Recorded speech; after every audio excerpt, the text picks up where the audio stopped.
Mchezaji wa zamani wa timu ya leo anapanda wacha na Kizimana.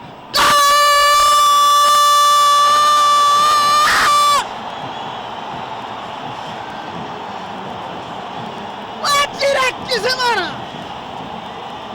anaweka kinani goli la kwanza, likiwa ni goli la 68 katika ligi kuu, mechi ya 47 igitego cyiza cyane Wajira Kizimana utsize igitego cye cyiza cyane.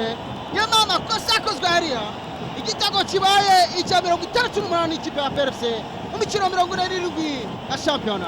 Nibyo ubona Piero ukinnye nabi cyane, atakaza umupira mu buryo butari bwo, ariko nanone wavuga Rayon Sport uburyo batangiyemo umupira. Thierry yatangiye umupira aragenda yigumira, ni Faustin aragenda yigumira muri axe, inyuma ya axe izamu, rero bitumye Piero atakaje umupira, nta couverture yari afite. Muhadjili rero kukubonana kumwereza umupira ari ahantu nishundura byanze bikunze.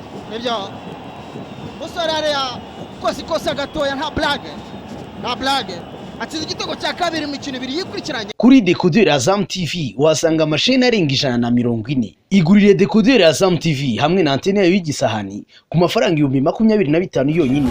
Ushobora kugura ifatabuguzi rya Azam Pure ku 3,500 gusa ku kwezi. Hari kandi ifatabuguzi rya Azam Plus ku mafaranga 4,500. Wakwigurira kandi Azam Play ku mafaranga 6,500.